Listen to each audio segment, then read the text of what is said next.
wafuba nnyo okufuna kadi ya NUP. NUP yemu gyogamba nti Ssegirinya yafanga akokola NUP, yafanga yevuma NUP. Gwe muntu y'omu wali oyaga kwongera legacy ya Ssegirinya mu maaso ate ng'okozesa NUP. Kati ani omusiru? Who is fooling who? Lwaki aba NUP abasinisa request toleese kode n'omu. NRM yokka boleese bongera okuvuma, bongera okuvoola NUP. Boyi ogwo muzannyo gulimu tugumanyi. Era Mpuuga mugambe nti akazannyo tukamanyi bulungi. Era Mpuuga mugambe nti twamugwamu. Buli ekibeera Masaka ne bajja ne bakwata abantu mu Kampala. Mpuuga abakimanyiiko. So bitugamba nti nno Mpuuga yasiba Bassegirinya. Tetutegeeza nti nno yajja n'abakwata n'abateekako empingo n'abatwala ku poliisi. That's not what we mean. Tutegeeza nti nno yakiinamu omukono. Era Museveni yayita mu Mpuuga emisango gino egya Bassegirinya okugizimbazimba bijambiya. Mpuuga yatwala Masaka. Bassegirinya bayi batwala Kampala. Kampala ne Masaka bikwataganira wa? Ye lwaki abe Masaka twali lidda wadde n'omu bwe bakwatako? Lwaki bakwata ba Kampala? Awe tugambira nti nno Mpuuga alina kyamanyi. Era we tugambira nti abantu bano kubasiba Mpuuga akinamu omukono. Ne bano ba Eddie Mutwe bajeno Gaddafi Mpuuga akinamu omukono. Alex Ruswa Luwemba yaliko omuyambi wa Honorable Ssegirinya Muhammad. Olunaku lwaleero avuddeyo n'ayogera naye nga bigambo byayogera abadde awanda muliro era abadde talina kigambo kiwoomu eri ekibiina kya NUP. Kyova olaba bamubuuziza ekibuuzo, bw'obanga ogamba nti omugenzi yafa nga yeekookola ekibiina kya NUP, ate lwaki wali olwanira kaadi ya NUP? Katugende tuwulize ku bigambo byo byayogera. Bassebo ne banyawo njagala okubategeeza amazima agatakaawa Ssegirinya Muhammad, eddoboozi ly'ekyebandu, eddoboozi ly'ekawempe, taata kawempe yafa tayagala NUP.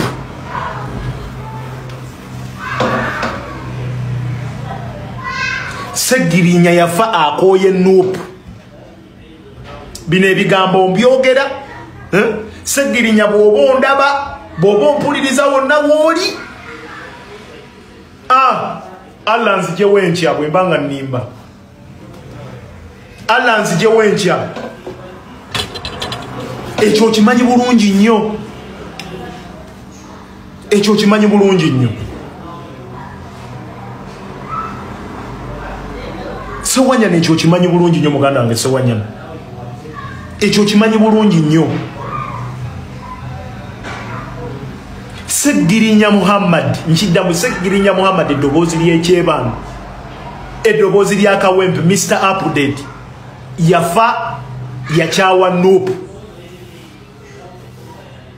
Ate ng'oggyeko ebyekkomera ebyokulaba nti ekkomera libaddewo litya, bavuddeyo bate kubanga buli omu yalwaniriranga Ssegirinya ovudde otya mu kkomera okulaba nti ebisa, kubanga teri mulwanyi ali mu sitobo kambabuulira ebigambo bino bassebo ne bannyabo. Teri mulwanyi nga tuli mu lutalo emundu eseka n'oyagala omujaasi oba mukuba essasi, omutaasa n'alyewoma, omutaasa n'alyewoma essasi. Ebintu biwanvu ye naye nga ebibuuzo bingi naye nga ansa ntono. Era omwana mulenzi ono abantu bagambye nti kikyo yandisirikidde ddala nti wobanga kituufu Honorable Ssegirinya Muhammad yafa nga yali yakyawa NUP, ate lwaki yamulikomendinga nti munnange wembanga nfudde onziriranga mu bigere era munnange kandi bagikuwanga. Ekyo nakyo kiresaawo. Katweyongere tuwulire endowooza y'abantu. Ruswa teyandibadde ggwe n'otandika olutalo. Olutalo lw'otandise omusajja gw'oyogerako, yakoze ensobi ne yeeyokya. Ffenna tukiraba nti yeeyokezza. Aweddewo yenna. Naye omusajja yatambulako naawe mu budde bw'akazigizigi. Bwe baakusuula ne batakuwa kaadi. At the same time gwe muntu omu oli mu kulwanyisa omuntu akyalina ebiwundu bye bamutaddeko ne bamuteeka mu muguwa ne bamusuula mu kinnya nga kye baasuula mu Daniel. empologoma zimulye. Naye gwe muntu omu omusajja yatambula naawe ne mugenda ku kitebe kwewandikisa. Now at the same time gwe muntu omu oyagala mulyamu olukwe. Kale obimanyi lwaki tewabyogera tanayogera. Bw'oba obimanyi byonna lwaki wasirika n'omukkiriza n'atambula naawe. Lwaki saawa zino omuvaamu mu final day bwe yakakolera ensobi. Baakuma kaadi n'otuuka n'okufuna obululu oba 280 in the whole constituency.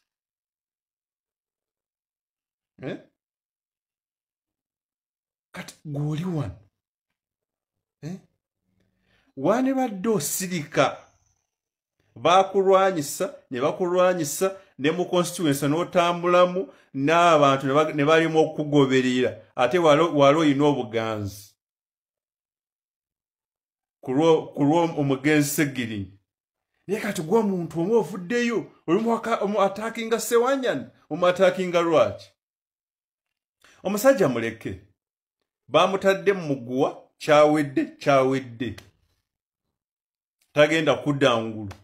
Yes, ate ye Honorable Joel Ssenyonyi ono nga ye leader of opposition mu parliament era nga akolanga spokesperson w'ekibiina kya NUP avuddeyo n'ayanukula omukulu Honorable Mathias Mpuuga eyategeezezza n'agamba nti agenda mu kkooti naye nga mu kkooti gy'agenda agenda kuwawaabira omukulu president w'ekibiina wamu ne Honorable Ssewanyana. Our brother says he wants to go to court. I think he's welcome. You know, when you want to go to court, you don't go to the media. You go to court if you're serious about it. Sometimes people make threats for the excitement of it or to try and show that they are very serious and so on. You go to court. File a matter.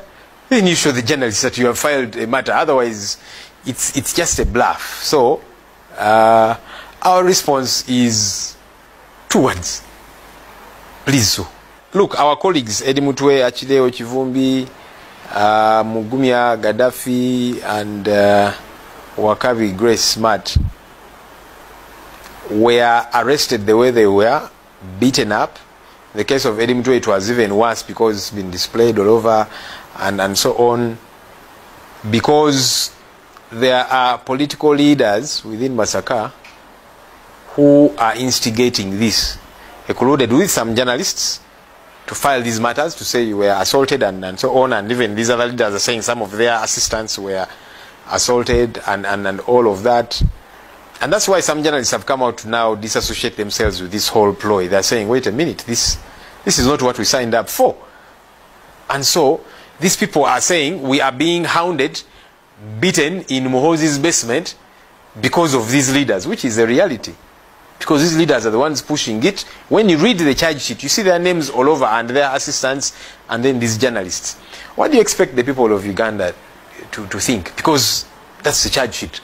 Anyway, so if these leaders within Masaka have, together with these 2 journalists, filed a matter saying assault, for example, what connection do these complainants, these politicians and the journalists have with Muhoozi, for example? Because he's the one abducting these people, putting them in his basement, beating them up and so on.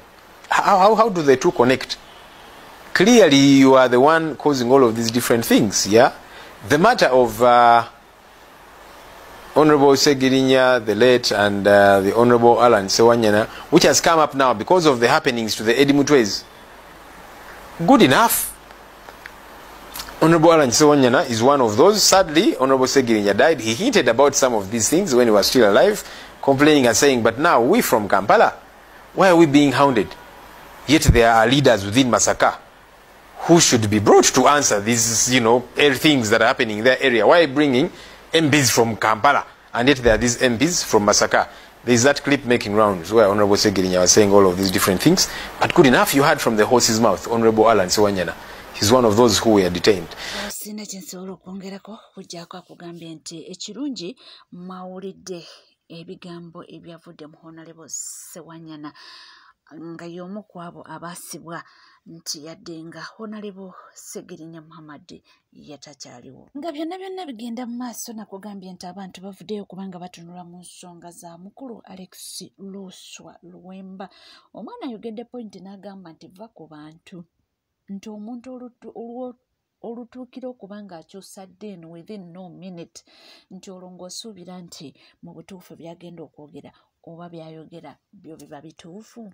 Ono olaba akyusa eddiini olw'akalulu ng'omanya byayogera ssaawa zino biseetinge temumuwa budde period. Mbagamba omwami ono bw'olaba akyusa eddiini olw'akalulu kati ssaawa zino omanya byayogera biseetinge bamuseetinze temumuwa budde. Ekintu ekiro omwana mulenzi kyayogeddeko tosobola kubanga okibuusa maaso. Omuntu ebigambo byayogera tebikwatagana ate era w'ogattagattamu olabira ddala nti waliwo ebitagatta mu bigambo bye baayogera. So omuntu wakugamba nti munnange oyo tumuleke tetumuwa budde oba oliawo abamutuufa. Tetubadde tukyali awo era nga tweyongerayo ku nsonga ezigenda mu maaso naddala ez'e Masaka. Tulabe onaagamba ki? Bulungi wamma His Excellency Kyagulanyi Ssentamu Robert ye yakasusa ejjinja mu kibira kakati kiri eri enkofu okuvaayo mu Kasaka kakati ffe eyo tuveeyo eyo tuveeyo. So ekyo kyayogeddwa waliwo omulamwa ndi wano bategeeza mwana wa maama tulina ensonga ziri 3 kwe tusinziiridde okuggyako Nakyemaliro ono bajje n'Omuseveni nga tugenda mu kiyitibwa protestive vote. Tulina ensonga 3 kwe tusinziirira okuggyako Museveni ne bakyali be batuviire tutereeze eggwanga lino. Ensonga esooka eya demokrasiya, enfuga ey'amateeka. Ey'okubiri ly'eddembe ly'obuntu tuyinza okuyita human rights. Ekyokusatu ye service delivery omuli enguudo omuli ebyobulamu omuli ebyenjigiriza. Muno mwe mugwira n'obuli bw'enguzi n'obulyake obufumbeketedde mu ggwanga wano. So bino ebintu bisatu kwe tusinziiridde okumaamula ku gavumenti ya Nakyemaliro. Olwaliro babadde nga batugamba nti mu ggwanga lya Uganda mulimu demokrasiya w'ekimmemmete olw'okuba nti bakulaga nti baleka ebibiina by'obufuzi bibeerewo wano biparticipatinge mu kuvuganya okwawamu era nga bisinziiridde mu Electoral Commission. Naye ebibiina bino bibalekawo biparticipatinga ate olwaliro tebabikkiriza kukola party activities zaabyo. Olwayo mulaba NRM eri mu kamyufu kaayo era bali mukola enkuŋŋaana nga bwe baagala naye olwaliro Nuupu weegezaako okugenda mu bitundu ebyenjawulo ekole kyekimu tekkirizibwa era bagigaana. Olwaliro mulaba ekitebe kya Nuupu bakijjuzzaako cameras ez'enjawulo naye Nuupu eyo ng'eriwo mu mateeka era n'ekitebe ekyo kiriwo mu mateeka. Olwaliro Nuupu ne bwe bayagala okukola pressure yonna abakulu nga tebasiimye era nga tebagyetaaze kubeerawo basobola osindika poliisi n'ab'ebitongole by'okwerinda byonna ne basalako ekitebe ekyo. Kitegeeza nti olwaleero enkola ya demokrasiya teriiwo mu ggwanga. Bwe tudda ku kyaluula ovulo ekifoolinga under demokrasiya nakyo tekikyakola mu ggwanga lya Uganda kubanga olwaleero kooti ensukkulumu nga Supreme Court esobola okukeera ku makya n'egamba nti tetukkiriza ka kooti maasha ako kubeerawo kuwozesa abantu ba bulijjo. Museveni n'akeera ku makya n'ayisa olugaayo mu kisaliddwawo Supreme Court n'addukira mu Parliament emukkirize era emuwa obuyinza obujjuvu akomyewo kooti maasha eyo ng'agiwadde amaanyi amayitirivu. Bwe tubanga olwaleero mu nfuga eya rule of law tugamba minisita w'ebyamateeka wa justice Nobert Mao asobola kukeera ku makya n'awandiika ekibaluwa nga yeemulugunya era ng'agezaako okulaga omulamuzi Abdallah Kayiza ow'oku kooti ento e Masaka eyakedde ku makya ne bamuleetera Eddie Mutwe ng'ali mu mbeera embi. Eddie Mutwe ng'afubutuka mu detention center oba mu torture chamber gyatulugunyiziddwa ebyensusso ng'ate amutulugunya ye CDF nga n'obujulizi abwewaddeko. Abdallah Kayiza ng'akimanyi bulungi nnyo nga yakeera ku makya n'asoma amateeka era n'alayira okugoberera ssemateeka w'eggwanga takkirizibwa kuwozesa muntu afaanana mu mbeera etyo. Yakutte Eddie Mutwe n'amuteeka mu maaso ge n'amusindika mu main prison y'e Masaka instead of omusindika mu ddwaliro. Kakati kino kyokka kitudescribingira how eggwanga we liri. Mariam Wangadya onfuna bulungi naye nga sinnamugendako kampunzike ekkowaline lya demokrasia kitegeeza bannansi tulina okubalaga nti ne minisita w'ebyamateeka alina amannyo naye tasobola kuluma mu bufunze talina buyinza era ajja koma ku kwogera bwogezi kuwandiika buwandiisi atuuse omukolo nti alina ensonga gye ya adressinze naawe tugende ku kkowa eddala gye tusinziiriddeko ly'eddembe ly'obuntu human rights wano tumaze ebbanga ddene nnyo emyaka 6 kati nga tugezako kakasa ensi amawanga naddala agavujjirira gavumenti ya General Museveni nti ssente ze musindika eno zijje mu byobulamu ebyenjigiriza n'ebyentambula General Museveni azikyanolinga n'aziteeka mu butongole obw'obwokerinda obuliwo okutulugunya mu nnansi omuli bannamawulire n'abantu aba bulijjo bbanga lyonna nga bamuyita propaganda nti opposition egezaako kusiiga nziro ggwanga naye olwaleero akaseera katuuse nga CDF w'eggwanga General Muhoozi Kainerugaba yavaayo n'akakasa nti yatulugunyiza Eddie Mutwe akakiiko ke tulinawo ak'eggwanga akarwanirizi k'eddembe koyinza okuyita Uganda Human Rights Commission olwaliro nga kalina okukola omulimu gwako Mariam Wangadde omukyala akatwala gye buvuddeko ya complaininga n'agamba nti bakomisona abamu bakolagana nabo balina obubundu mu biwato bino era Mariam Wangadde ono y'omu n'agezako kakasa ensi nti mu ggwanga lya Uganda temuliimu bantu bayitibwa ba political prisoners era ye tabamanyi nako tabategeeranga nako era Mariam Wangadde n'agezako tukakasa nti mu ggwanga temuliimu detention centers oba tocha chambers era n'atulaga nti yasobola okugenda eggulu ku detention center gye baali bamugambye naye teyasangayo civilian no now olwaleero mu bbaluwa ya Mariam Wangadde agezaako tukakasa nti yalicognizinze nti mu ggwanga lya Uganda mulimu okuwamba abantu yalicognizinze mu ggwanga lya Uganda mulimu okutulugunya abantu yalicognizinze nti mu ggwanga lya Uganda mulimu illegal detention centers oba zoyinza okuyita tocha chambers kino kyonna yabadde akyadressinga CDF ne Uganda People's Defence Forces era neekona mu stamp kitegeeza bulijjo bye tubadde twogerako di propaganda na blackmail tebikyali propaganda na blackmail ya facts mu ggwanga lya Uganda mulimu okutulobola eddembe ly'obuntu omuli okuba bannamawulire abantu babulijjo okuwambibwa ne babuzibwawo ne batulugunyizibwa ne basuulibwa nga bafeenyereketa ate ne batwalibwa mu kooti ne basimbibwa mu kooti ne basindikibwa mu komera mu kifo ky'okugenda mu ddwaliro okujjanjaba now Museveni naye tatudde olwaleero yeyandibadde discussion ku mimwa gy'abannayuganda Museveni yasazeewo parliament giwummuza na kusindika members be mu kamyufu ka NRM kubanga akimanyi bulungi eno topic yegenda okubeera ku mimwa gya mainstream medias nti abantu abandi badde balonjinga programs zizonna nga bafokasinze ku kutobola eddembe ly'obuntu specifically nga bawaayo Eddie Mutwe nga example gwe mwana wattu bino byonna tebagenda gezaako kubikola okategedde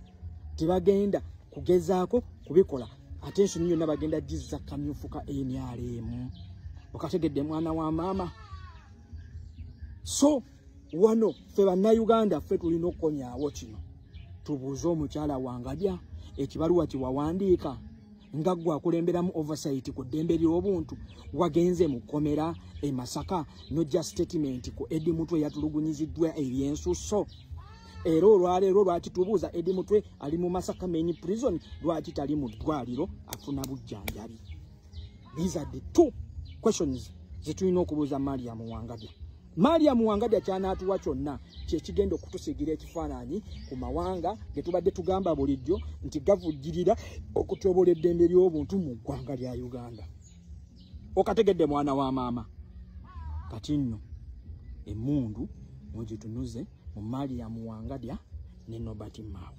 Yes, wewe bityo katsuubire nti message eri clear nnyo nyini ddala nti bagamba nti munanga abulira omugezi tamalayo ate bagamba nti embulirire tefa yonna naye nga tulina ebintu bingi nnyo essaawa yakaka kyetunuulidde era nga bye tutunulamu naye ate ebibuuzo bingi ebyebuuzibwa omwana mulenzi ono Alex Luswa Luwemba ebigambo ebimuvuddemu n'afubutuka ali kuki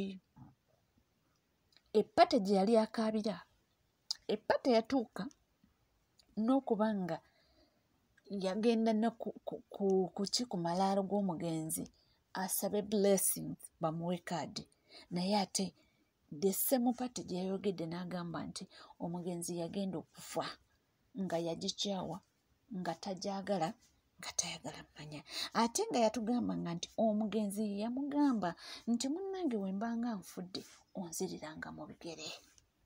Kakati ekituufu kyekiriwa era tukkiririze mu kiriwa ate lwaki avaayo essaawa ya kakati n'ayogera ebintu bino abaffe weyongere kubanga weekumidde ku NCK TV kugamba bugamba nti munange obanga tuna subscribinga kekadde subscribinga ringinga that notification bell sharinga likinge ebisigadde tukomawo nabyo tovaawo.